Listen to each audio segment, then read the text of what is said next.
So, meron ako hindi nagawang isa, hindi ako nakapagbasa ng libro na yan. So, 8. So, dito, ilalagay na natin siya dito, 8. Wala ito naman, wala akong ginawa nun kasi doon na yung tumama yung sakit ko nun.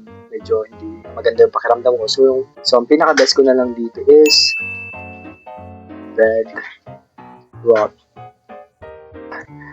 Yan, so bread rot at doom scrolling. Talagang yun yung ginawa ko nun. Okay lang yun, yung best moment ko doon kasi tinig ko na yun as pagpapahinga ko. So nagpahinga na lang ako doon. Ayun lang yun. And then dito, ganda kaya. So, hindi ako hindi na naman ako nagbasa. Hindi ako nag-meditate noon. Pero nag-aaral ako ng bagong skill noon. Code ako noon. Ang base ko lang dito is, kunyari, gumawa ako ng script, nag-shoot ako, gano'n, nag-edit.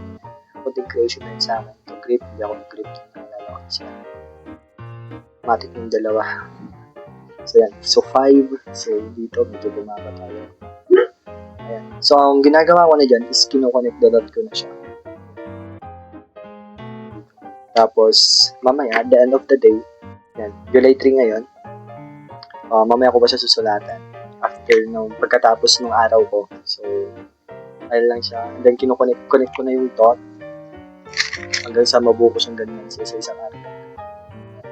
So, bibigyan ko kayo ng sample pa. So, yan, balik tayo si January. So, yan. Kung makita niyan, sinulat ko, memorable month si January, ayan.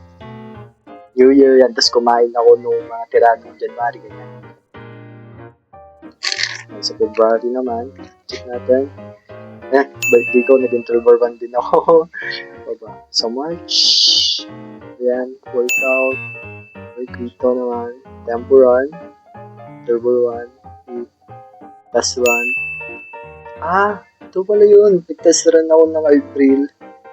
Kasi ito yung ko, 31.10, 1 minutes.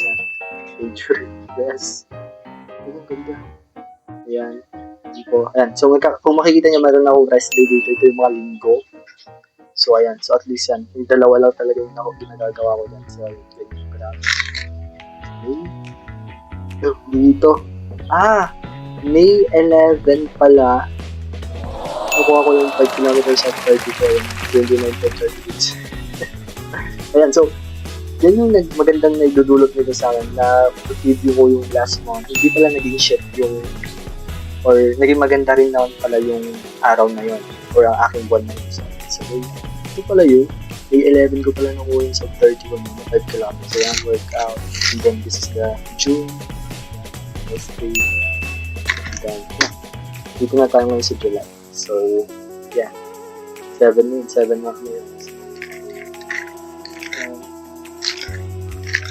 March, July, ayun lang.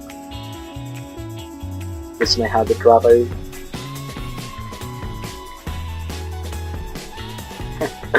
Let's go.